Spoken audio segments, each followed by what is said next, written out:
하나님께서 이 시간 우리에게 주시는 말씀은 구약성경 출애굽기 1장 1절로 22절 말씀까지 함께 말씀을 읽겠습니다. 야곱과 함께 각각 자기 가족을 데리고 애굽에 이른 이스라엘 아들들의 이름은 이러하니 루벤과 시므온과 레위와 유다와 이사갈과 스불론과 베냐민과 단과 납달리와 갓과 아셀이요 야곱의 어리에서 나온 사람이 모두 70이요 요셉은 애굽에 있었더라. 요셉과 그의 모든 형제와 그 시대의 사람은 다 죽었고 이스라엘 자손은 생육하고 불어나 번성하고 매우 강하여 온 땅에 가득하게 되었더라. 요셉을 알지 못하는 새 왕이 일어나 애굽을 다스리더니 그가 그 백성에게 이르되 이 백성 이스라엘 자손이 우리보다 많고 강하도다. 자, 우리가 그들에게 대하여 지혜롭게 하자. 그럴건대 그들이 더 많게 되면 전쟁이 일어날 때에 우리 대적과 합하여 우리와 싸우고 이 땅에서 나갈까 하노라 하고 감독들을 그들 위에 세우고 그들에게 무거운 짐을 지워 괴롭게 하여 그들에게 바로를 위하여 북고성 비돔과 라암셋을 건축하게 하니라. 그러나 때를 받을수록 더욱 번성하여 퍼져나가니 애굽 사람이 이스라엘 자손으로 말미암아 근심하여 이스라엘 자손에게 일을 엄하게 시켜 어려운 노동으로 그들의 생활을 괴롭게 하니 곧 흙 이기기와 벽돌 굽기와 농사의 여러 가지 일이라. 그 시키는 일이 모두 엄하였더라. 애굽 왕이 히브리 상파 시꾸라와라는 사람과 부하라 하는 사람에게 말하여 이르되 너희는 히브리 여인을 위하여 해산을 도울 때에 그 자리를 살펴서 아들이거든 그를 죽이고 딸이거든 살려두라. 그러나 상파들이 하나님을 두려워하여 애굽 왕의 명령을 어기고 남자 아기들을 살린지라. 애굽 왕이 상파를 불러 그들에게 이르되 너희가 어찌하여 이같이 남자 아기들을 살렸느냐. 상파가 바로에게 대답하되 히브리 여인은 애굽 여인과 같지 아니하고 건장하여 상파가 그들에게 이르기 전에 해산하였더이다 하매 하나님이 그 상파들에게 은혜를 베푸시니 백성은 번성하고 매우 강해지니라. 그 상파들은 하나님을 경외하였으므로 하나님이 그들의 집안을 흥왕하게 하신지라. 그러므로 바로가 그의 모든 백성에게 명령하여 이르되 아들이 태어나거든 너희는 그를 나일강에 던지고 딸이거든 살려두라 하였더라. 아멘. 우리가 잘 알고 있는 것처럼 성경의 역사의 현장이라고 하는 시간이라고 하는 것도 우리가 지금으로부터 건 3,000년 전 얘기, 4,000년 전 얘기 이런 시대이고 시대는 이제 족장들이 있었던 시대이고 그 당시에 에집트라고 하는 곳 그리고 또 이쪽 아시리아, 메소포타미아라고 하는 것 그리고 저 이쪽으로 히타이트 이렇게 해가지고 큰 이 대륙의 이야기들인데 그 가운데 이제 지금 조그마한 땅이라고 하는 게 이스라엘 땅, 유대 땅, 뭐 이런 그러면 성경의 모든 얘기들이 이제 그 안에서 이렇게 공간 안에서 시간 속에서 이루어지고 있잖아요. 우리 성경은 열심히 공부하고 있는데 그 공간에서 얘기되는 얘기들인데 지금 우리가 작년 10월 7일부터 시작된 그 중동의 큰 사건을 다시 접하고 있고 그 안에 아이들과 여인들의 생명이라든지 많은 전쟁의 얘기들을 듣고 있는데 바로 그 자리거든요.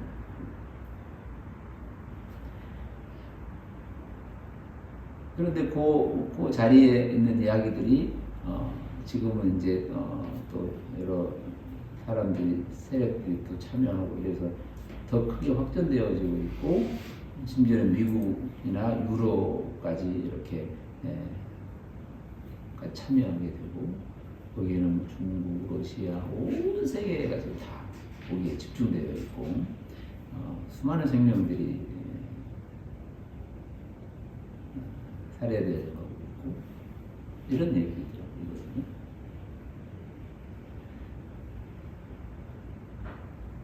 그 참사 현장을 저희가 들여다보면서 이 출애굽기 1장이라고 하는 이게 단지 3000년 전에 그런 일이 있었구나. 에집트에 그런 일이 있었고 그때 모세가 있었고 그때 누군가는 은혜를 받았고 이렇게 해서 이스라엘은 하나님의 선민이 되었고 에집트는 나쁜 놈들이고 이렇게 어떤 그 하나의 역사 기록으로만 우리가 배우고 그 배운 거를 이거 맞는 얘기고 틀린 얘기고 해서 이렇게 체크하고 점수 몇 개 맞고 이런 것에서의 접근으로 보면 별로 이렇게 들여다보고 나눌 얘기가 있지 않죠.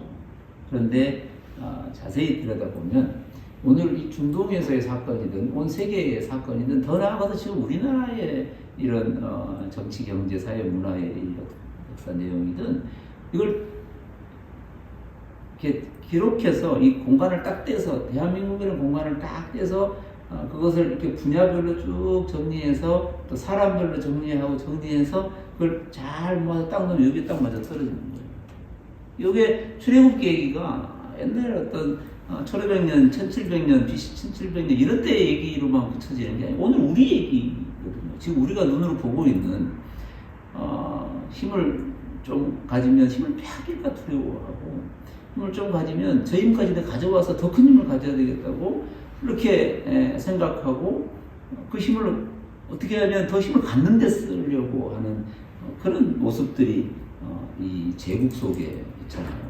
온 세계를 내가 지배하겠다는 그 제국의 생각들이 에집트 때 이 바로라고 하는 사람을 통해서 사람의 이 힘과 사람의 이런 이 관계성을 보여주고 있는 거예요. 이 바로 참 못된 놈이고 나쁜 놈이고 정말 큰 사람들에게 뭐 소리를 들어야 될 사람이라고 걔만 나쁜 놈이고 어떤 사람은 착하고 이런 게 아니고 인간의 본질적 본성이 그렇다는 거예요. 가지면 더 가지고 없으면 더 원망스러워 하는 이거 바로의 접근이 그런 거예요. 그게 이제 제국이 되고 그게 에집트 제국이 되고 메소포타미아, 페르시아 이런 제국들이 돼가지고 어떻게 하면 더 가지려고 하고 더 만들려고 하는 것으로 하는 과정 가운데 끊임없이 사람을 더 괴롭게 하고 더 어렵게 하고 더 지배하려고 하는 것들이 지금 오늘 기록되어 있는 거예요. 이게 남의 얘기가 아니고 지금 우리가 살아가고 있는 이 땅의 이야기고 오늘 힘을 가진 이들의 수많은 얘기들이에요. 이거 보면서 정말 우리 한 사람 한 사람부터 시작해서 이게 너무나 본성적으로 있는 삶의 자리에 서 있는 거예요. 그러니까 이스라엘 백성은 착해가지고 더 번성해지면 더 좋겠고 애들은 쇠약해지면 좋겠고 뭐 이런 어떤 이 경쟁이나 이 대조로만 있는 게 아니고 인간의 그걸 보면서 우리 안에도 어떤 공동체 안에도 힘을 가진 이에게도 그런 모습들이 드러나고 있는 거예요. 그게 나 여기까지만 할게, 나는 여기까지만 하고 그만할게 이런 것이 아니라는 거예요. 이 경제 속에서도 그런 걸 너무 많이 보고 있잖아요. 적당한 게 없고 어느 정도도 없고 더 가지려고 끊임없이 더 나아가서 결국에는 나를 더 해하게 하기도 하는 거예요. 이게 뭐 그런 게 나쁘고 좋고 그런 가치 판단을 해서 이 정도면 좋고 저 정도면 나쁘다 이런 얘기로 또 나아가자는 얘기가 아니에요. 이걸 보면서 오늘 우리가 살아가고 있는 이 한복판의 세계를 볼 수 있게 하는 거죠. 이게 그대로의 모습이 지금 우리가 눈으로 목도하고 있는 곳에서 일어나고 있는 상황이에요. 예굽이라고 하는 것에서 70인의 작은 소수민족이 족장과 함께 들어갔고 거기에서 400년의 시간이 지나면서 왕조가 여러 번 바뀌고 그 바뀐 왕조에 의해서 이들과는 거리가 멀어지고 들어간 지 400년쯤 되었을 때 이들의 민족 200만이 되어지는 이 상황, 여러 이 상황 속에서 일어나고 있는 것들을 이게 정리하여 나타내고 있는 거고, 우리의 살아가는 그대로 정리하면 그대로 우리가 부르는 이름만 다르게 적힐 뿐이겠지만 모양과 형태는 다 언제나 그런 상황이 있다는 거예요. 저희가 살아가는 상황도 그러하고, 그래서 노동적으로나 또 문화적으로나 이런 단계별로 또 이렇게 안 되면 이렇게 또 하고 저렇게 안 되면 저렇게 또 해서 끊임없이 그들의 힘은 약하게 하고 내 힘은 강하게 하고자 하는 이 정책적 변화, 통치의 변화들이 생기고 있는 거죠. 그런 내용들을 이렇게 기록하고 있는 거예요. 그 가운데 하나가 이제 크게 부각되어 나오는 게 마지막 정책 하나가 산하를 생명을 이렇게 누구는 없애고 누구는 살리고 누구는 죽이고 이런 마치 그 생명의 주인처럼 너는 필요 없고 너는 좀 더 필요하니까 있어야 되고 이런 것처럼 이 작은 이야기 속에서 크고 작음의 문제이지 어린 아이 생명이 연세 많은 분의 힘 있는 자의 생명하고 다르지 않을 텐데 그 생명을 그렇게 해야 하는 일이 부조시 되고 있는 거죠. 이들이 좀 커가지고 나를 공격할 것이기 때문에 미리 싹스를 잘라야 되고 이런 얘기들로 이게 이제 글로 기록되어 있고 우리가 알고 있어서 그렇지 이 하나의 사건을 한 가정 안에 또 한 가문 안에 또 한 공동체 안에 이렇게 넣으면 이게 읽어 내려갈 수 없는 이야기들이거든요. 아이가 낳았는데 누구는 초상을 장례를 치러야 되는 상황이 생겨버리는 것이고 그 아이의 부모나 가족은 감당이 안 되는 얘기거든요. 이게. 그런 얘기들이 힘을 갖기 위한 도구가 되고 통치가 되는, 어떤 사람은 힘이 있으니까 대단하고 어떤 사람은 힘이 없으니까 덜 대단하고, 과연 그 개념은 누가 만들어 놨는가 하는 거예요. 통치의 지도는 누가 만들어 놨는가, 이 얘기들을 지금 질문하고 있는 거예요. 도대체 바로는 그 갓난 아이와 어떤 차이가 있는 건가? 누구는 죽일 수 있고 누구는 살해돼야 되는 당연한 것이 있는 게 아닐 텐데 그게 보듯이 일어나고 있는 상황 속에 있는 거예요. 그때 등장하는 한 두 사람의 이름을 등장을 시키는데 그게 이제 바로 앞에서는 그 히브리 3파 이야기예요. 히브리 3파 중에 시프라라고 하는 시프라라고 하는 여인의 이름 하나 하고 부아라고 하는 푸아라고 하는 이름 하나 하고 이 두 사람이 등장하는데 단지 두 사람이 대단하고 두 사람은 훌륭한 사람이었고 그 사람들은 하나님의 앞에 두려워하여 있었고 다른 사람은 다 무시하고 이런 얘기가 아니고 그 당시에 살아가는 어떤 사람들의 삶을 이렇게 꺼내서 부르는 이름이 시프라 부아라고 하는 거예요.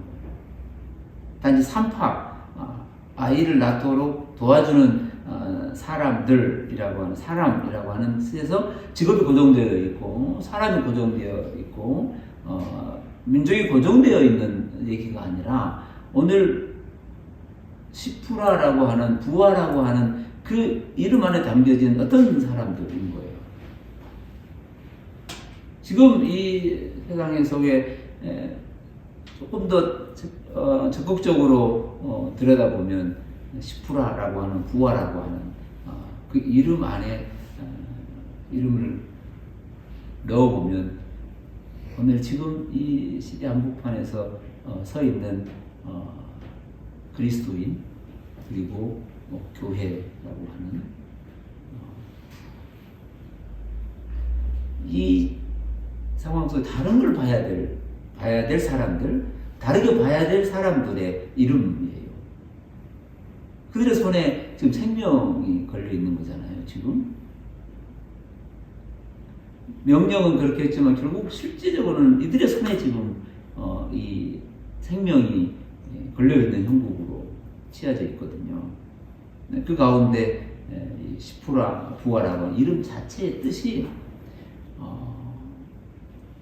시푸라라고 하는 이름의 뜻에서는 아름답다라는 뜻이 담겨 있고 부하라라고 하는 뜻에서는 빛난다라는 뜻이 담겨 있어요. 그러니까 무엇이 아름다운 것이고 이 땅에서 무엇이 빛난다고 하는 것인가? 지금 이 시대 속에서 무엇을 아름답다고 말할 것이고 무엇이 빛나는 것이라고 말해야 되는 것인가?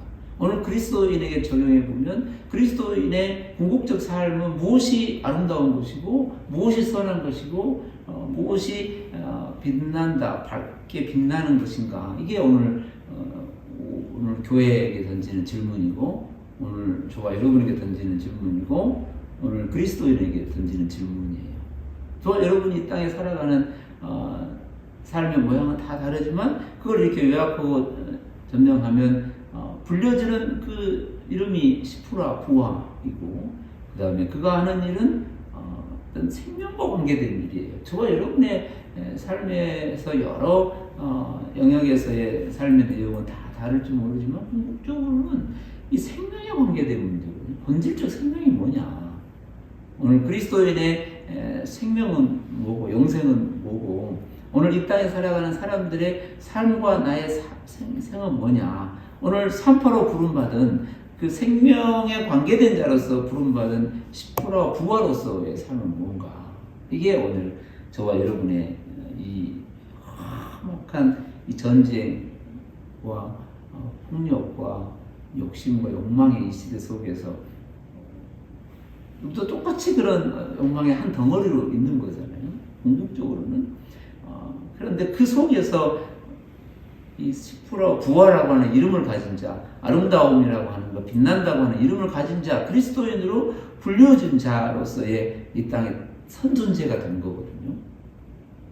그러면 우리는 오늘 누구 앞에 서 있는가부터 질문을 해야 되는 거예요. 그 질문의 답을 성경에서는 출애굽기 1장 17절에서는 이런 단어를 써요. 17절에 보시면 산파들이 하나님을 두려워하여 이런 단어를 쓰고 있어요. 시푸라와 산파들이 하나님을 두려워하여 애굽왕의 명령을 어기고 남자 아기를 살렸다. 이렇게 단어를 쓰고 있는 거예요. 하나님을 두려워했다라고 하는 이 단어를 누군가는 이렇게 붙여놨어요. 코람 데오라고 이렇게 붙여놨어요. 하나님 앞에서라는 단어를 붙여놓은 거예요. 오늘 시푸라 부하는 그 시대 한복판에서 그들이 부름받은 그 자리가 당시 산파는 거의 쳐지지도 않는 직장이었고 직업이었고 그거는 거의 천민의 우리나라도 마찬가지겠지만 세상에서 항상 그런 가장 천한 일을 하는 자였던 거예요. 그 자리에 부름받은 자, 세상에서는 정말 가치 없는 일을 한다고 비워질 수밖에 없는 그 자리에 부름받은 두 여인은 어디 앞에 서 있었냐면 그들이 만들어 놓은 그 어떤 직업이나 이 지위나 힘의 분비 안에서의 계층에서의 낮아짐의 그런 것에 이렇게 자기들도 거기에 목숨을 걸어놓고 자기의 삶을 걸어놓고 살지 않았다는 거예요. 그게 어느 곳이든 그것이 주어진 그 어떤 것이든 어떤 시간이든 어떤 상황 속에서도 그 이름대로 불려진 그 이름대로 그들은 어디에 있든지 무엇을 하든지 하나님 앞에 서 있었다고 하는 이 메시지가 오늘 저와 여러분에게 새겨져야 하는 거예요. 어디에 있든지 어느 자리에 있든지 이것은 단지 이 어떤 세상이 만드는 어떤 그런 재화의 문제를 하기보다 더 깊은 곳에 이건 결국은 생명에 관한 문제이고 사람의 삶에 관한 문제이고 그들에 대한 삶의 이해에 관한 문제로 접근해 가야 됩니다. 이게 오늘 시푸라와 부활하고 하는 이 이름에 맞는 우리의 삶의 자리인 거죠.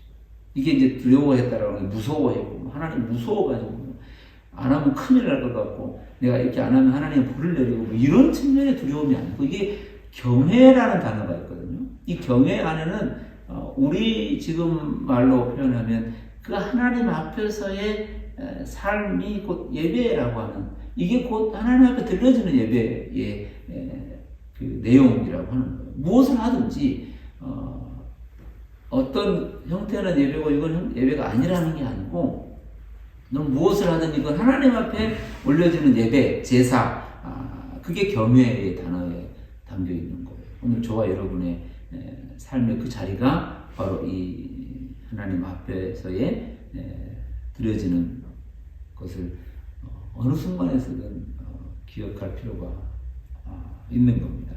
오늘 예구방 앞에서든 또 그 정책 앞에서든 그것 속에서도 이게 크냐 작냐 몇 명을 살렸느냐 뭐 덜 살렸느냐 아니라 그 어떤 것이든 그 질문 앞에 그 또 말씀 앞에 우리가 한번 이렇게 서야 되는 사람들이라면 남자아이를 살렸다 이런 표현을 쓰고 있고 그리고 20절에 내려가 보시면 이런 단어를 또 써요.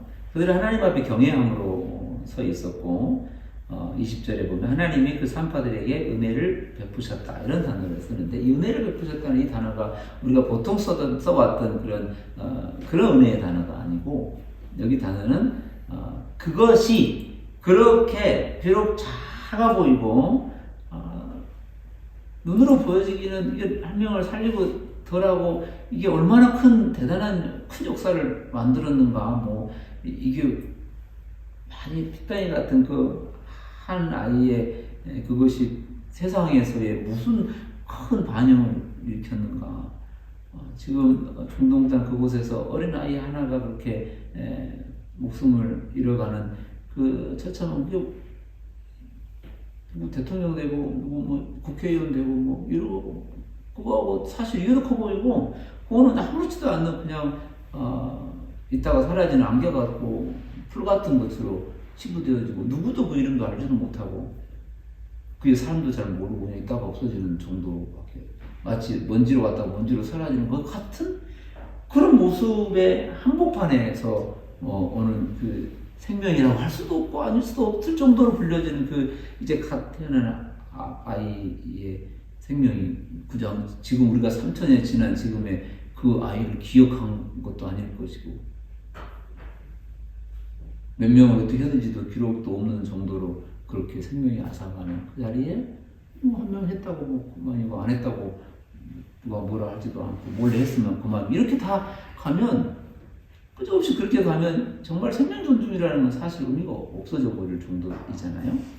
그렇게 그 산파라고 불려진 가장 낮은 직업의 어떤 사람들이 그 일로 인해서 이렇게 드러나는 것 그것이 그들에게는 하나님 앞에 선 자로서의 자기 정체성을 가지고 있었고 그런데 그게 정말 세상의 가치로서는 계산조차도 안 되는 정말 지푸라기 같은 아무 가치 없어 보이는 그 작은 것 하나 그 골방에서 그것 하나 이렇게 애써서 그렇게 뭔가 하는 그런 것들이 결코 세상의 가치로는 평가될 수도 없을 정도의 작은 것이 하나님께는 그 생명의 주인이신 그 핏덩이 같은 아이의 생명의 주인에게서는 그게 결코 작은 일이 아니었다는 거예요.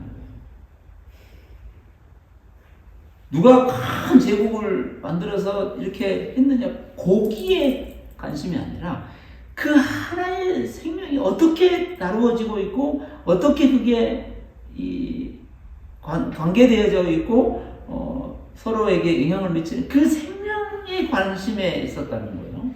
그게 오늘 이 단어예요. 하나님이 그 산파들에게 은혜를 베푸셨다 이렇게 써있는데 이게 거꾸로 된 거거든요. 단어가. 하나님께서 그들에게 은혜를 베푸셨다 이 단어로도 가지만 앞에서 산파 입장에서는 하나님 앞에서의 경외예요. 그들의 삶의 자리의 정체성이고 그것이 곧 하나님께는 기쁨이 되었다라는 뜻이에요. 요 단어 뜻이. 이게 방향으로 치면 그들의 것이 올라가고 하나님의 것이 이 받아들이는 입장에서 그거를 취하는 입장에서 그거를 받는 입장에서는 그게 곧 하나님에게는 기쁨이 되었다라는 뜻으로 이렇게 쓰는 거예요. 오늘 이 시프라 푸아라고 하는 이 시프라 부아라고 하는 이 두 여인의 이름 속에 담겨진 그것이 곧 하나님께는 아름다움이었고 하나님께는 빛된 영광이었다는 거예요. 그래서 요 단어, 이 은혜라고 써있는 우리 한글로 번역된 은혜라는 단어를 이게 보면 그 안에 뭐가 들어가 있냐면 단어 이 히브리어 글자 2개가 들어가 있는 그 안에 이 토부라고 하는 글자가 들어가 있어요. 이게 하나님이 온 세상을 다 만들어 놓으시고 하나님이 좋아하셨다라는 이 하나님의 좋음이라고 하는 단어가 그 안에 들어가 있거든요. 이 하나님의 기쁨 안에 들어가 있어요. 하나님의 즐거움, 토부. 그 작은 한 생명을 지키고 그것을 불쌍히 여기고 그것을 이렇게 품어 안고 있는 그 떨면서 두려워하면서 괴로워하면서 인간적으로 무서워하고 이런 모든 정보원을 다 깔아가지고 쟤들이 어떻게 하나 마음 보고 있는 그 순간에 떨리는 그 사이에 그 하나의 아이가 태어났을 때 그 아이가 누구든지 남자이든지 여자이든지 상관없이 그 아이를 품어 안고 그 삶을 그에게 맡겨진 그 삶을 살았다고 하는 그것이 하나님께는 그것이 기쁨이었다는 거예요. 하나님께는 그것이 영광이 되었다는 거예요. 오늘 저와 여러분의 삶이 그거예요.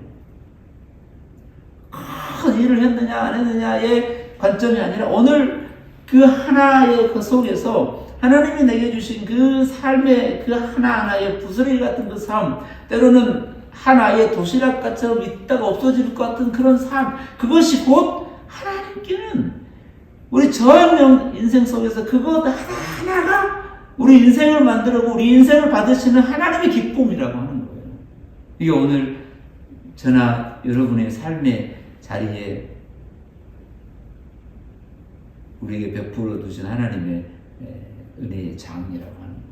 그게 하나님의 기쁨이고 하나님의 토부고 그것이 오늘 저와 여러분에게는 그것이 하나님께 드려지는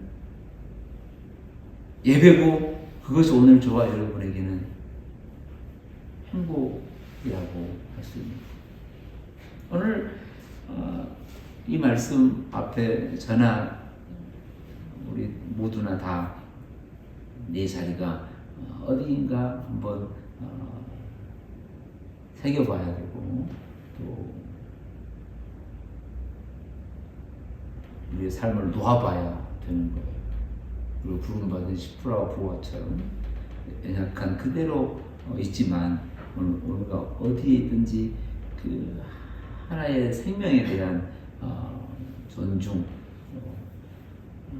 그것이 우선돼야 되고 그것이 먼저 돼야 되고 그것이 더 소중하게 느껴져야 되는 거예요. 이게 뒤집어지면서 더 큰 집을 비동과 라암새들 더 크게 지으려고 더 힘을 더 가지려고 더 권력을 더 만들려고 더 많게 하려고 계속해서 키워지는 그 속에서 계속 실제로 본질적으로 있어야 될 존중받아야 될 사람에 대한 존중성은 너무 많이 훼손되어지고 또 부서지고 깨지는 거예요. 비동과 라암셋과 궁정과 이 집들을 지은 이유가 어디 있나는 거예요. 이렇게 여기서 나오는 이 바로의 꿈과 욕망과 비전을 가지고 막 이렇게 크게 하면서록 그 목적이 어디 있느냐는 거예요. 결국은 사람이거든요. 그런데 그 사람들은 다 사라져가고 있고 덩그러니 남아있는 건 고고학적으로 남아있는 그 피돔이 얼마나 크느냐, 람스가 얼마나 크느냐, 그 당시에 스핑크스가 얼마나 크느냐, 이런 얘기들만 잔뜩 있게 되면 그것이 그 안에서 그것 때문에 이 핏덩이 같은 아이들이 그 권력의 집 앞에서 무너져가는 이 처참한 아픔 속에서 하나님의 기쁨이라 해도 하나님을 들고 가서는 이런 게 아니라 하나님의 관심이라는 거거든요. 하나님의 기본적 관심은 어디 있냐는 거예요. 그것이 오늘 이 출애굽기 1장의 이 역사 속에 지금 이 똑같은 역사 속에서 우리의 관점은 어디로, 우리의 눈은 어디로 봐야 하는가요? 하나님의 눈은 어디에 있는가? 누가 전쟁에 이겼냐? 누가 더 세냐? 내 백성이 이기고 네 백성이 졌냐? 어떤 이분법적인 개념, 관점이 아니라 하나님은 온 세상의 통치자라고 인정한다고 하면 하나님의 그 통치자라고 인정하고 그것을 신뢰하고 믿음으로 있다면 한 번쯤은 자리에 서서 어느 편, 네 편, 내 편의 편보다는 이 전체 속에 말씀하시고는 메시지가 뭔지를 하나님의 눈에서 한 번쯤은 이렇게 자세히 침묵하며 들여다볼 필요가 있는 거예요. 내 편이 이기면 다른 편은 다 죽어도 좋고 내가 힘이 세면 저 사람은 약해져도 괜찮고 이런 측면이 아니라 한 번쯤은 혹시 나로 인해서 혹시 누군가로 인해서 그 세워져야 될 삶의 생명이 헤어지거나 업신여김을 받거나 무시되어지거나 그러지 않는가 하는 생각을 깊이 해봐야 된다. 저도 출애굽기 말씀 앞에서 많은 생각을 해보고 혹시 저의 삶이 때로는 저의 어떤 행위가 어떤 것이 또 누군가에게는 도리어 해를 하는 건 아닌가. 혹시 이름은 다르고 모양은 다르지만 혹시 나도 어떤 그 욕심이나 욕망이나 그걸 통해서 비돔이나 람스를 세우려고 하는 건 아닌가. 궁극적으로 내게 주신 산파로서의 불려지는 시프라와 부하로서의 내 삶의 자리는 뭔가? 하나님 앞에 서 있다고 하는 게 도대체 무슨 뜻인가? 이런 깊은 고민 앞에 서게 됐고 오늘 교회가 그리고 그리스도인으로서 교회라고 하는 공동체로서 오늘 우리는 어디에 관심이 있는가? 내 옆에 죽어가는 한 이웃에게 우리는 얼마나 관심을 갖고 있는가? 이런 생각들을 하고 됐습니다. 오늘 우리의 삶의 자리에서 하나님의 토부로서 하나님 앞에 서 있는 자로서 또 교회를 이루고 있는 공동체로서 우리의 삶을 날마다 이렇게 돌아보는 말씀 앞에 서서 우리를 깊이 새겨보는 그런 한 해가 되시기를 바랍니다.